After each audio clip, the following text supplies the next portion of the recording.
সম্মানিত শাইখকে আলোচনা নিয়ে আসার জন্য বিনীত অনুরোধ করছি। ফালিয়াতাফাদ্দাল মাশকুরা।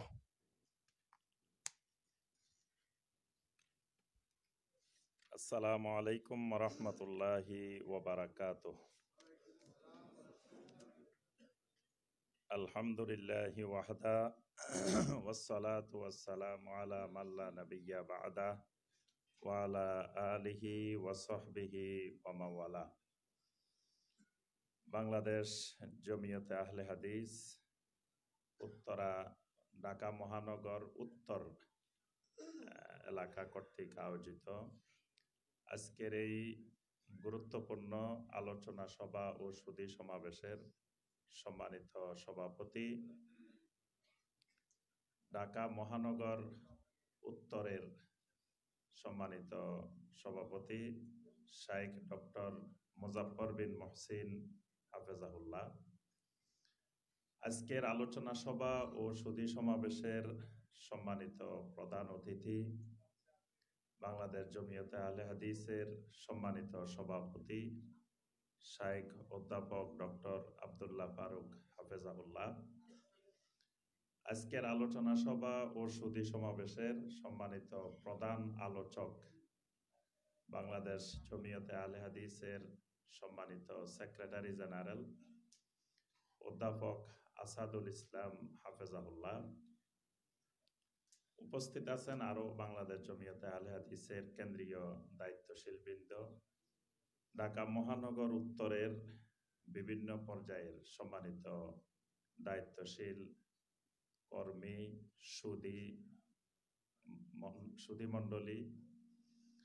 আলহামদুলিল্লাহ, আজকে আপনাদের সাথে একত্রিত হতে পেরেছি, আপনাদের সাথে সাক্ষাতের আল্লাহ সুবহানাহু ওয়া তাআলা সুযোগ করে দিয়েছেন। এই জন্য আল্লাহ সুবহানাহু ওয়া তাআলার শুকর আদায় করছি, আলহামদুলিল্লাহ।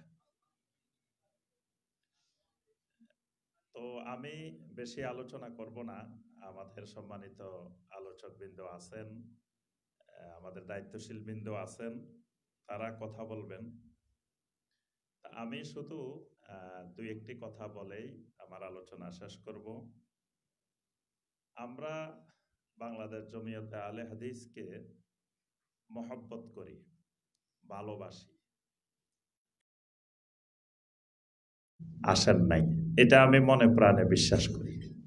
কারণ নেতা হইতে চাইলে তো জমিয়তে আহলে হাদিসে আসার দরকার নেই, আরো কত সংগঠন আছে, কত জায়গা আছে, সেখানে গেলে সহজে নেতা হওয়া যায়। নেতা হওয়ার রাস্তা অনেক। তো বাংলাদেশ জমিয়তে আহলে হাদিসে আমরা যারা এসেছি, মূলত আসলে কেউ নেতৃত্বের আশায়, নেতৃত্ব পাওয়ার আকাঙ্ক্ষায়, এই উদ্দেশ্যে কেউ আসেনি। কিন্তু একটি সংগঠনের কিছু রোকন আছে, রোকন, প্রত্যেকটি ইবাদতের রোকন আছে, যেমন সলাতের রোকন আছে, সিয়ামের রোকন আছে, হজের রোকন আছে। সব জিনিসের কিছু রোকন থাকে, কিছু শর্ত থাকে। এই দুইটার সমন্বয়ে ওই ইবাদতটি, ওই জিনিসটি সম্পাদিত হয়। লা ইলাহা ইল্লাল্লাহর কিছু শর্ত আছে, কিছু রোকন আছে। তো এরকম একটি সংগঠনেরও কিছু শর্ত আছে, কিছু রোকন আছে।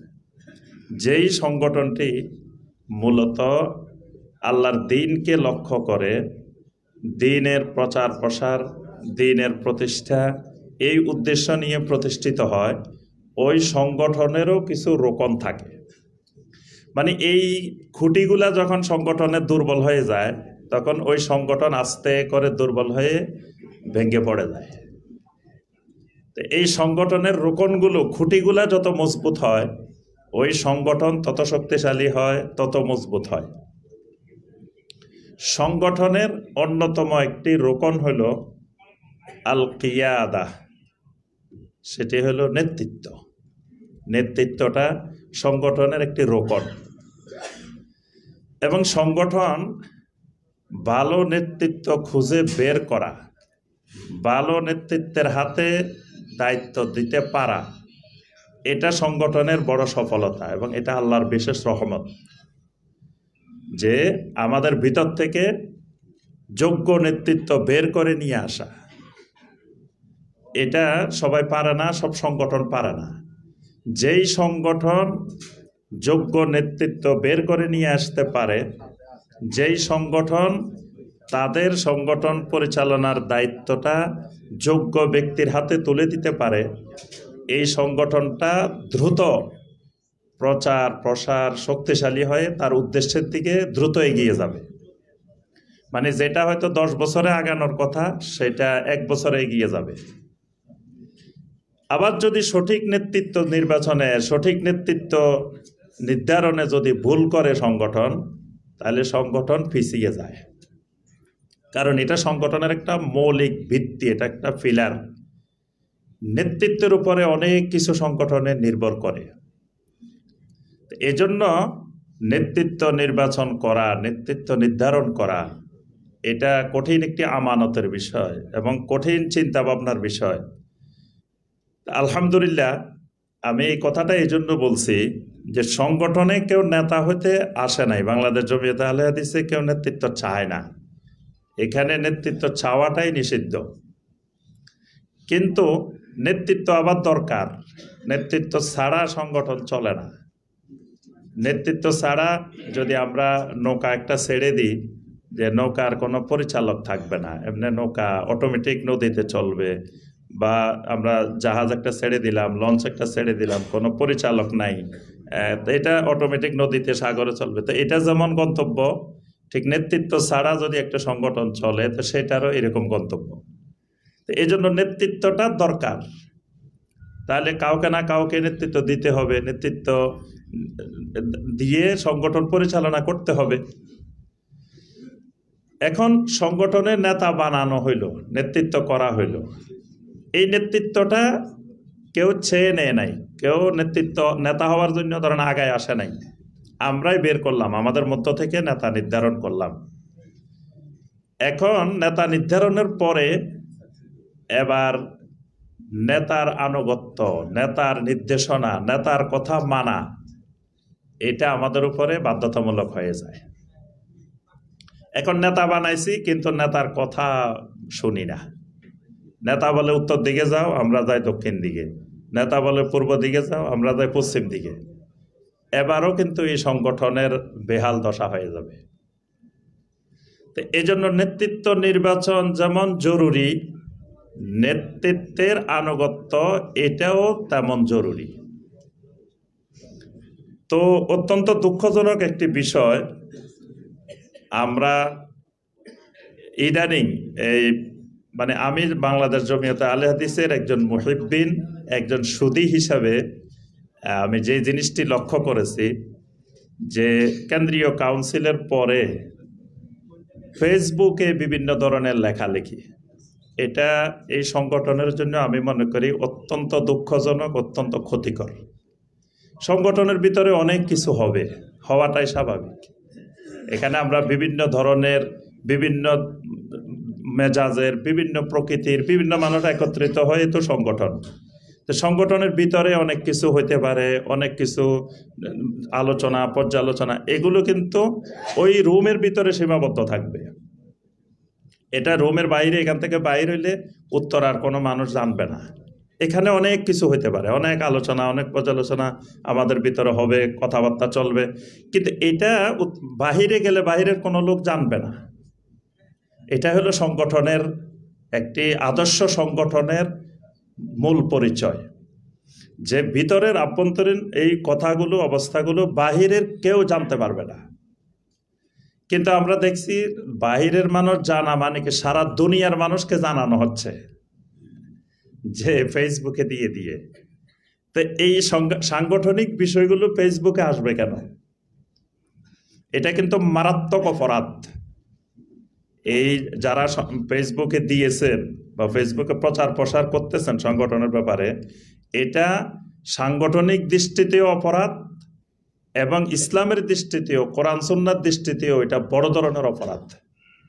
যে এই বিষয়গুলো মানুষকে জানাবে কেন, বাহিরের অন্যদেরকে জানাবে কেন? কিন্তু ফেসবুক তো খালি আহলে হাদিসের লোকেরা দেখে না, ফেসবুক তো যারা আহলে হাদিসকে বাংলার জমিন থেকে নিচ্ছিন্ন করতে চায় তারাও তো দেখে, তারা খেয়াল রাখে। তারা আহলে হাদিসের চেয়ে তারা এই বিষয়টা আরো বেশি খেয়াল রাখে যে ফেসবুকে কি আসতেছে না আসতেছে।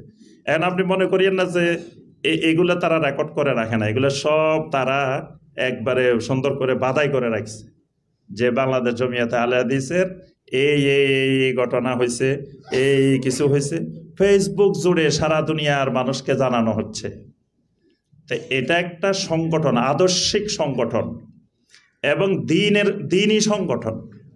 তো সুতরাং সেই সংগঠনের যারা কর্মী, সেই সংগঠনের যারা, এখানে তো সবাই কর্মী, এই সংগঠনকে ভালোবেসে, দিনকে ভালোবেসে, বিশুদ্ধ আকীদা মানহাজকে ভালোবেসে এই সংগঠনে এসেছে।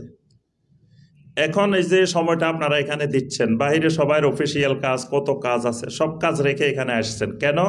একমাত্র আল্লাহর দিনকে ভালোবেসে, যে এই বাংলাদেশ জমিয়তে আহলে হাদিসের মাধ্যমে যদি এই বাংলার জমিনে তাওহীদ কায়েম হয়, সুন্নাহ কায়েম হয়, শিরিক বেদাত দূরীভূত হয়, তাহলে আমার এই সময়টা কিয়ামতের ময়দানে আমার নাজাতের জরিয়া হবে। তো এরকম একটা মানে খালেস নিয়ত নিয়ে, উদ্দেশ্য নিয়ে আসার পরে এখন যদি আবার আমি বাহিরে যাই, যদি এই কথাগুলো প্রকাশ করি ফেসবুকে, বিভিন্ন জায়গায়, এই বিষয়টা খুবই সংগঠনের জন্য মারাত্মক ক্ষতিকর। বাংলাদেশে দেখবেন আরো অনেক সংগঠন আছে, আমি নাম বলবো না, তাদের ভিতরে অনেক কিছু হয়, কিন্তু এগুলো কখনো ফেসবুকে আসে না, কখনো বাহিরে কেউ জানতে পারে না। এবং এক লেভেলে কি হয়, অন্য লেভেলের লোকেরা জানতে পারে না। মানে সাংগঠনিক স্তর বিন্যাস অনুযায়ী একটা স্তরে কি হচ্ছে, আরেক স্তর জানতে পারে না। এগুলো কিন্তু সংগঠনের জন্য খুবই জরুরি বিষয়। তো আমি প্রথম কথা বলবো আপনাদের সবার উদ্দেশ্যে, আমি একজন এই সংগঠনের মুহিব্বিন, খালেসভাবে অন্তর থেকে বাংলাদেশ জমিয়তে আহলে হাদিসকে মহব্বত করি, ভালোবাসি। সেই ভালোবাসার দৃষ্টিতে প্রথম কথা, এই সংগঠনের ভিতরে যা কিছু হবে এগুলো যেন বাহিরে ফেসবুকে কোনো জায়গায় লেখালেখি না হয়, এবং কেউ লেখালেখি করলে তার বিরুদ্ধে সাংগঠনিক ব্যবস্থা নেবেন, তিনি যত বড় ব্যক্তি হন, যেই হন, যে কারণ এটা সংগঠনের জন্য চরম ক্ষতিকর। এবং এই জমিয়তে আহলে হাদিসের জন্য ক্ষতিকর মানে কি, কেউ জমিয়তে আহলে হাদিস করুক আর না করুক, পুরা আহলে হাদিসের জন্য ক্ষতিকর। এই বিষয়টা খালি জমিয়তে আহলে হাদিসের সংগঠনের জন্য ক্ষতিকর না, এই দেশে এবং সারা দুনিয়াতে যত আহলে হাদিস আছে, এটা সবার জন্য এই প্রভাবটা সবার ক্ষেত্রে পড়বে।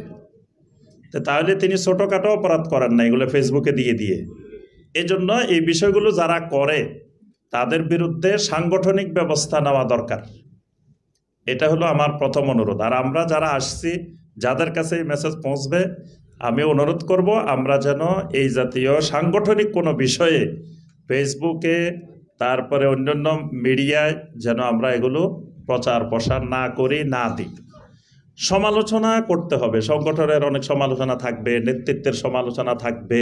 এখানে নেতৃত্বে যারা থাকবে তারা তো ফেরেশতা না, সব মানুষ, তো সবার দোষ ত্রুটি থাকবেই, থাকাটাই স্বাভাবিক।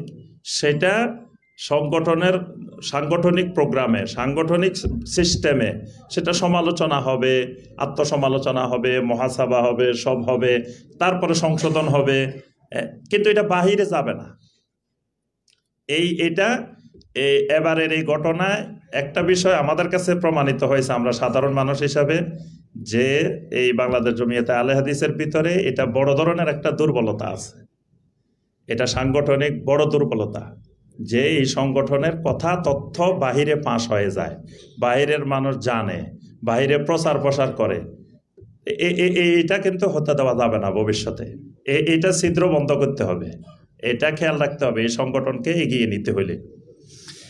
আর দ্বিতীয় বিষয় আমি যেটা বলবো, এখন সংগঠনের যেমন নেতৃত্ব সংগঠনের রোকন, নেতৃত্বের আনুগত্য, নেতৃত্বের নির্দেশনা মেনে চলা, এটাও একটা সংগঠনের রোকন। কারণ হলো সংগঠনে কোনো সিদ্ধান্ত চাপিয়ে দেওয়া হয় না। দিনই সংগঠনে কোনো সিদ্ধান্ত নেতা নিবে আর কর্মীরা বাধ্য হয়ে মানবে, বিষয়টা এরকম না। তাহলে সংগঠনের সিদ্ধান্তগুলো কেমনে হয়? মোশাওয়ারার ভিত্তিতে, শুরার ভিত্তিতে সিদ্ধান্ত হয়, অর্থাৎ আপনাদের পরামর্শ নিয়েই এখানে সিদ্ধান্ত হয়। তো যখন আপনাদের পরামর্শ নিয়ে সিদ্ধান্ত হয়, তার অর্থ হইল যে এই সিদ্ধান্ত আপনিই নিছেন। তা আরেকটা জিনিস এই ক্ষেত্রে খেয়াল রাখতে হবে, যে যখন শুরা হয়, মুশাওয়ারা হয়, তখন ধরেন 20 জন আমরা সিদ্ধান্ত নেওয়ার জন্য বসছি। 20 জনে সবাই কিন্তু একমত দিবে না। 20 জনে 20 মতো দিতে পারে, 20 জনে 10 মতো দিতে পারে, 10 জনে 20 জনে 5 মতো দিতে পারে। কিন্তু এখন সবগুলো তো গ্রহণ করা যাবে না, সবগুলো সিদ্ধান্ত হবে না। সিদ্ধান্ত নেওয়া হবে একটা, তো বাকিদের কথা সিদ্ধান্ত আসলো না। এখন এই সিদ্ধান্ত নেওয়ার পরে বাকিদের এই কথা বলার অধিকার নাই যে আমি না বলছিলাম বিষয়টা এভাবে নিলে ভালো হতো।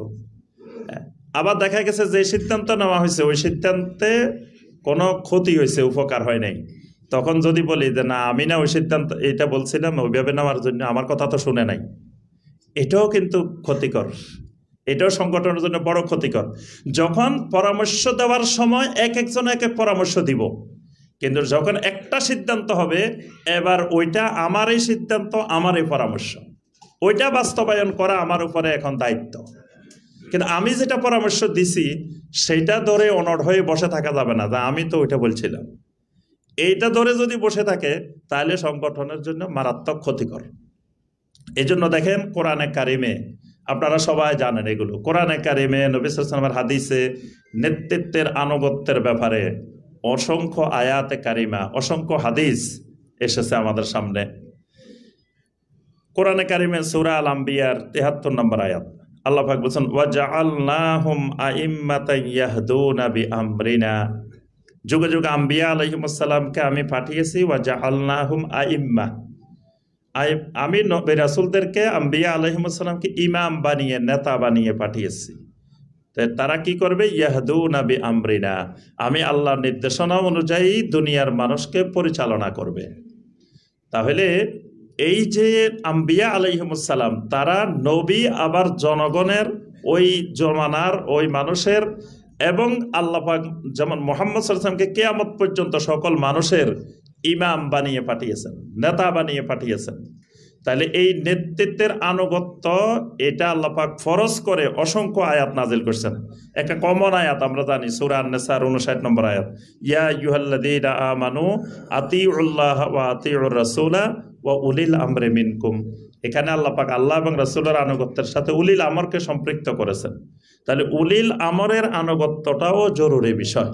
উলিল আমর যদি শরিয়া নির্দেশিত পন্থায়, উলিল আমর যদি কোরআন সুন্নাহর আলোকে নির্দেশনা প্রদান করে, ওই নির্দেশের আনুগত্য করাও ফরজ। এবং অসংখ্য হাদিস আছে। একটু আগে আমাদের একজন শায়েখ আলোচনা করে গেছেন যে মানে হাবশি গোলাম হইলেও আনুগত্য করতে বলা হয়েছে, তারপরে পছন্দ হইলেও অপছন্দ হইলেও সেখানে আনুগত্যের ব্যাপারে নবী সাল্লাল্লাহু আলাইহি ওয়াসাল্লাম বলছেন। তাহলে এই যে নেতৃত্বের আনুগত্য, এটা সংগঠনের জন্য খুবই গুরুত্বপূর্ণ বিষয়।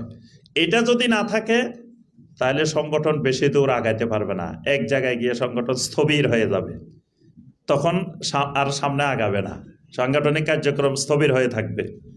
আর এই নির্দেশনা লঙ্ঘন করলে এটা বড় ধরনের ক্ষতির আশঙ্কা আছে।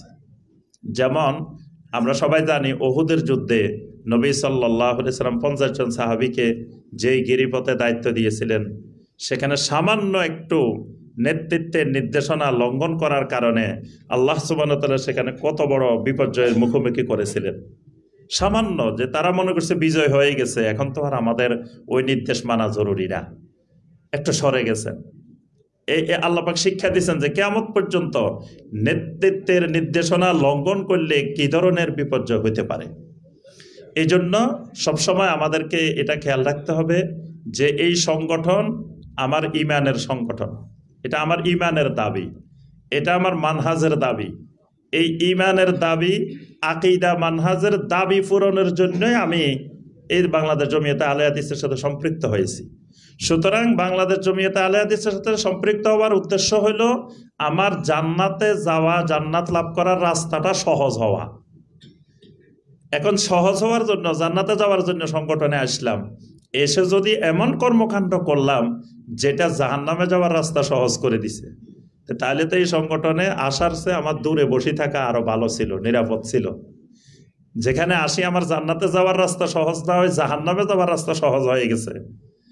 এই জন্য এই বিষয়গুলো খুবই আমাকে আপনাকে তৎপরতার সাথে, চিন্তা গবেষণার সাথে সবসময় খেয়াল করতে হবে যে মানে শরিয়ার একটা নির্দেশনা আছে এই সংগঠনে চলতে হইলে, এই নির্দেশনাগুলো আমাদেরকে সবসময় খেয়াল রেখে চলতে হবে।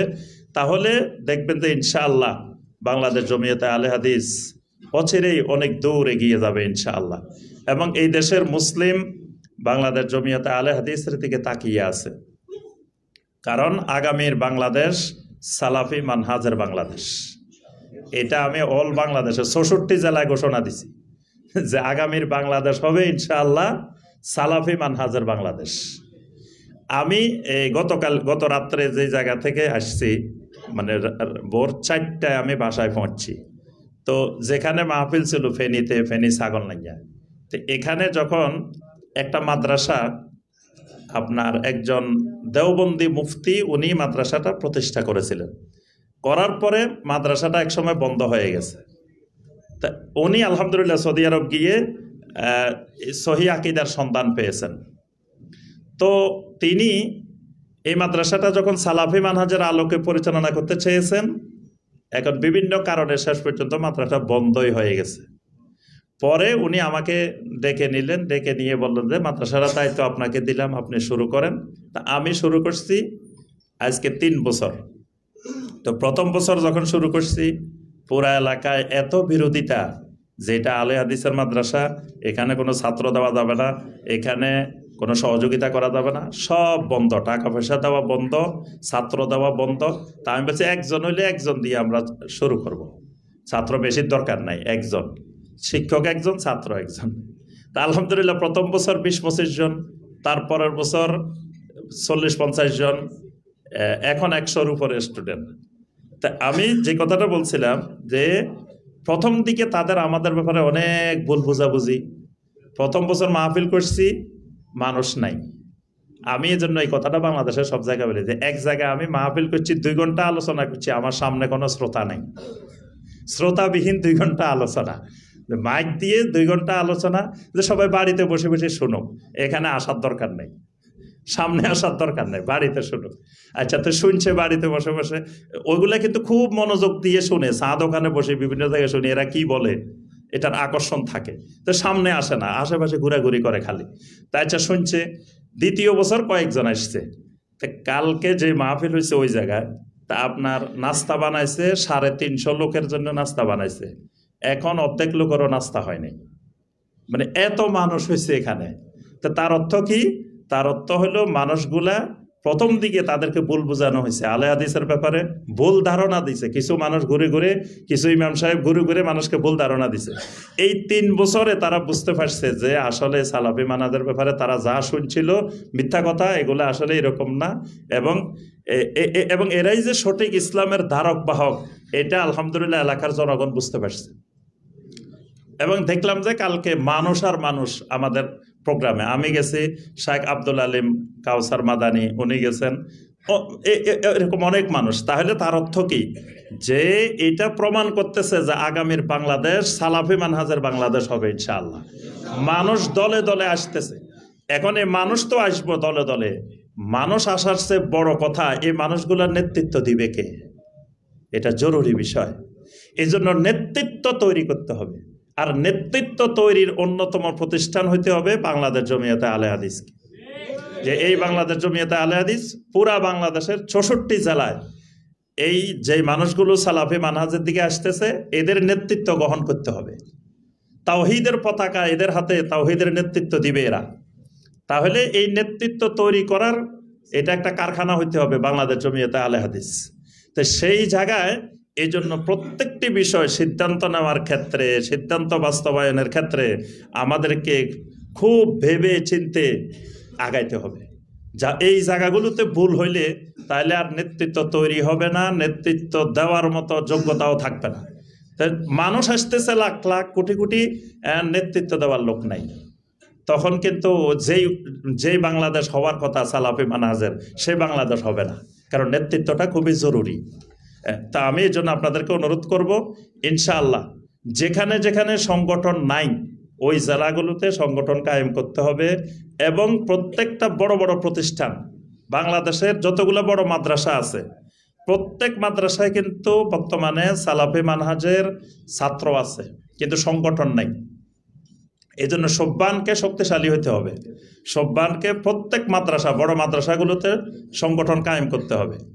এই যে ধরেন তামিরুল মিল্লাত কামেল মাদ্রাসা, একটা বড় মাদ্রাসা, আপনি এখানে দেখলে দেখবেন যে 100-200 স্টুডেন্ট আছে আমাদের এই আহলুল হাদিসের সহিহ আকীদার, কিন্তু এখানে সংগঠন নাই, সব্বানের সংগঠন নাই। আমাকে অনেক ছাত্ররা বলে যে আমরা তো সংগঠন নাই এখানে, শুধু একটা সংগঠন চলতেছে। তাহলে এখানে সংগঠনের শাখা কায়েম করতে হবে। নরসিংদী জামিয়া কাসেমিয়া কামেল মাদ্রাসা, এইরকম বাংলাদেশের যতগুলো বড় বড় মাদ্রাসা আছে, বড় বড় কলেজ আছে, বড় ইউনিভার্সিটি আছে, প্রত্যেকটা জায়গায় জায়গায় সংগঠনের শাখা কায়েম করতে হবে। এইভাবে পুরা বাংলাদেশ জুড়ে আমাদেরকে ইনশাআল্লাহ এই সালাফি মানহাজের নেতৃত্ব নিয়ে এগিয়ে যেতে হবে। আল্লাহ রাব্বুল আলামিন বাংলাদেশ জমিয়তে আহলে হাদিসকে কবুল ও মঞ্জুর করে নিন। আল্লাহ রাব্বুল আলামিন আমাদের সবাইকে এই সংগঠনের একজন খাদেম হওয়ার তৌফিক দেন। আমি আবার সবাইকে ওই পদবি, খাদেম পদবি নিয়ে নেন, কোনো অসুবিধা নাই, আপনি কারও বানান। আমি এক মাদ্রাসা করছি, তো মাদ্রাসার আপনার 35 জন সদস্য। তো প্রথম দিকে মাদ্রাসা কেউ আসে না, কাউকে খুঁজে পাই না মাদ্রাসা। যখন মাদ্রাসা হয়ে গেছে, এবার ছাত্রছাত্রী 200-250 ভর্তি হয়ে গেছে, দেখতেছে তো মাদ্রাসা চলতেছে, এবার ওই 30-35 জনের আনাগোনা শুরু হয়েছে। তা আসি আমাকে বলে কি, শায়েখ আমাদেরকে একটা পদ দিয়ে দেন, আমরা কার্ড বানাবো। কারোর সেক্রেটারি দিয়ে দেন, কারোর অফিস সম্পাদক, কারোর এটা। তো হে কার্ড বানাইবো যে অফিস সম্পাদক অমুক মাদ্রাসা, তারপরে এটা অমুক মাদ্রাসা। তা আমি বললাম যে সবাইকে একটা পোস্ট দিয়ে দিলাম, খাদেম। পোস্টের নাম হলো খাদেম, লিখবেন খাদেম অমুক মাদ্রাসা, খাদেম অমুক মাদ্রাসা, সবাই কার্ড বানাই ফেলাম। এটা পারমিশন দিয়ে দেওয়া হয়েছে, কোনো বাধা নাই, কারণ খাদেম হইতে গেলে কোনো অসুবিধা নাই। নেতা হইতে গেলে সবাই সমস্যা, খাদেম হইলে কোনো অসুবিধা নেই। তো এখন খাদেম পদবি দেওয়ার পরে দেখি যে কেউ কার্ড বানায় নেই, তার অর্থ হইলো কেউ খাদেম হইতে চায় না। তো বাংলাদেশ জমিয়তে আহলে হাদিসের আমরা সবাই যদি খাদেম হয়ে যাই, দেখবেন যে অল্প দিনে বাংলাদেশ জমিয়তে আহলে হাদিস অনেক দূর আগায় যাইব। এখন সবাই যদি নেতা হইতে চায় তাহলে আর সংগঠন আগাবে না। এই জন্য আমরা সবাই হব বাংলাদেশ জমিয়তে আহলে হাদিসের খাদেম। আমরা খেদমত করব, সবসময় খেদমতের জন্য প্রস্তুত থাকবো, যে কোন সময় কি দরকার নিজে গিয়ে খবর নিব যে আমি কি করতে পারি সংগঠনের জন্য। তাহলে দেখবেন যে সংগঠন দ্রুত আগাবে। আল্লাহ রাব্বুল আলামিন আমাদের সবাইকে এই সংগঠনের একজন খাদেম হওয়ার আল্লাহ পাক তৌফিক দান করুন। আজকের এই আলোচনা সভার সুধী সমাবেশকে আল্লাহ সুবহানাহু ওয়া তাআলা কবুল ও মঞ্জুর করে নিন। আমিন ইয়া রাব্বাল আলামিন। আসসালামু আলাইকুম ওয়া রাহমাতুল্লাহি ওয়া বারাকাতুহু। জাযাকাল্লাহু খায়রান, আহসানাল জাযা। অত্যন্ত মূল্যবান বক্তব্য, তাই না?